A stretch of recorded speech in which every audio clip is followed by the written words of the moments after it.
Rome's first emperor, Augustus, the master of deception. A teenager who conquered the world. Picture this. A sickly 19-year-old receives news that will either make him the most powerful man on earth, get him murdered within the month. The message? Julius Caesar, the colossus who straddled the Roman world, has named this unknown youth as his heir. But here's the twist that would make Machiavelli weep with envy. This teenager would not only survive the assassination attempts, civil wars, and political machinations that followed, he would transform the greatest republic in history into an empire that would endure for over a millennium. His name was Gaius Octavius, but history would remember him as Augustus, Rome's first emperor. What you're about to discover is how the most unlikely candidate became the architect of one of history. As most audacious political con jobs, the inheritance nobody wanted. When Julius Caesar's will was read in March 44 BCE, seasoned politicians across Rome shared the same thought. That boy is dead meat. Caesar had just been butchered on the Senate floor by his closest allies, and now he was posthumously handing his name, his fortune, and a massive target to his great-nephew, a youth so physically frail that his own family had written him off as a weakling unsuited for public life. But Octavius had something his enemies fatally underestimated: a mind that could play chess while others were still learning checkers. When Mark Antony, Caesar's lieutenant and Rome's new strongman, refused to hand over Caesar's inheritance, Octavius didn't rage or storm off.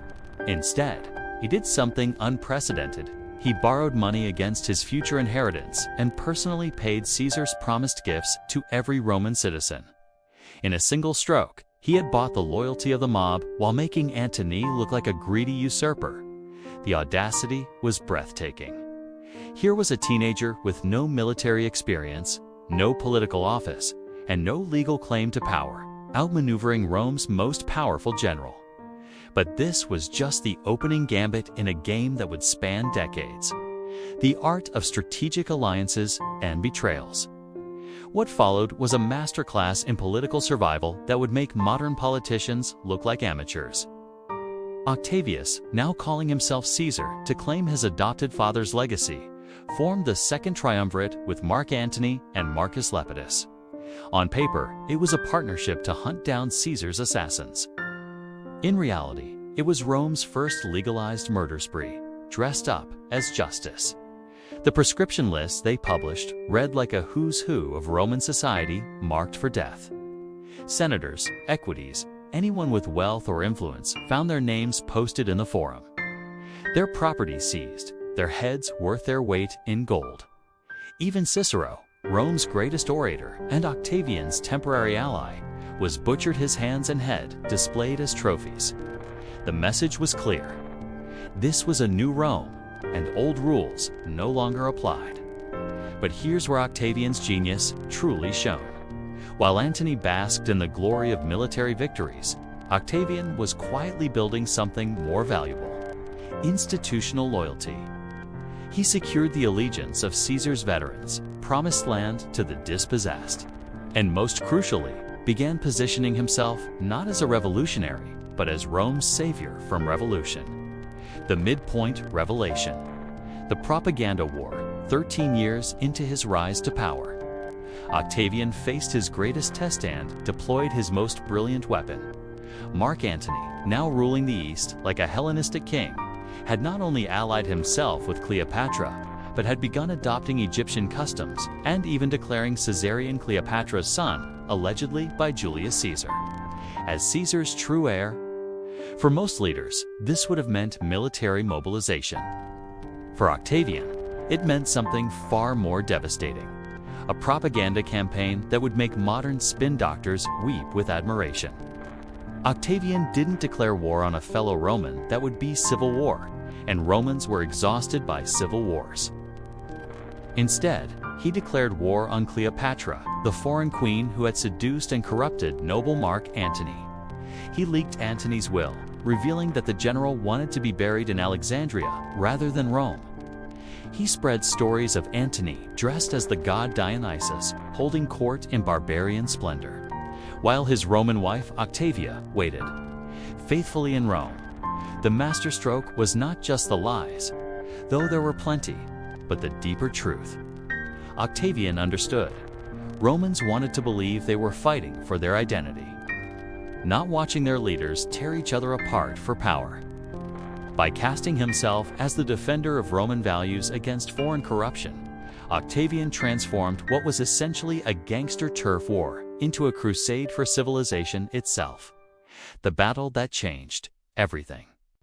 At Actium in 31 BCE, the future of the world was decided not by brilliant tactics or superior courage, but by something far more prosaic. Defection. As the fleets closed for battle, one of Antony's admirals simply sailed his ships over to Octavian's side. Others followed. Cleopatra, seeing the writing on the wall, fled with her ships. Antony, faced with certain defeat, followed her. The battle that was supposed to determine the master of the Mediterranean was over almost before it began. But Octavian's real victory had been won months earlier, in the minds of Romans who had already decided which vision of Rome they preferred. When Antony and Cleopatra committed suicide the following year, they weren't just ending their lives, they were ending the last realistic alternative to Octavian's vision of the future. The greatest political performance in history. What happened next was perhaps the most audacious act in political history. In 27 BCE, Octavian appeared before the Roman Senate and did something that left his contemporaries speechless. He resigned. He handed back all his extraordinary powers, restored the Republic, and declared his work complete. The Senate's response was predictable and exactly what Octavian had calculated. They begged him to reconsider, heaped new honors upon him, and gave him the name Augustus, the revered one. Most importantly, they gave him back all his powers, but now as a gift from a grateful republic rather than as the spoils of civil war. It was political theater at its most sophisticated. Augustus had discovered something that would elude dictators for centuries. The secret was not to abolish the old system, but to hollow it out from within. The Senate still met, consuls were still elected, and the Republic's forms were all preserved. But real power flowed through Augustus's carefully constructed network of personal relationships, legal precedents, and popular support. The transformation of an empire for the next 41 years, Augustus ruled Rome with a combination of ruthless efficiency and careful moderation. That would become the template for successful emperors.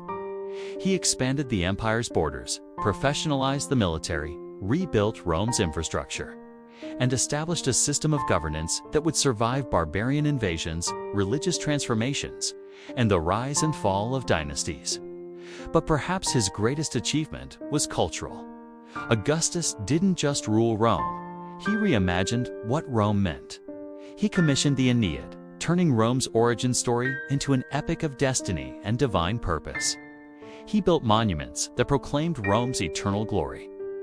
He established moral legislation that reinforced traditional Roman values while quietly accommodating the cosmopolitan reality of empire. When Augustus died in 14 CE, he left behind an empire that stretched from Britain to the Euphrates, a political system that would endure for centuries, and a blueprint for imperial rule that would influence governance from Charlemagne to Napoleon. The sickly teenager, who had inherited a republic torn apart by civil war, had become the architect of the Pax Romana II's centuries of unprecedented peace and prosperity, a legacy written in stone and blood today. As we debate the fragility of democratic institutions and the rise of authoritarian populism, Augustus's story offers both a warning and a masterclass. He showed how republics die not in a day, through dramatic coups or violent revolutions, but gradually, through the patient accumulation of power by those who understand that controlling the narrative is more important than controlling the army.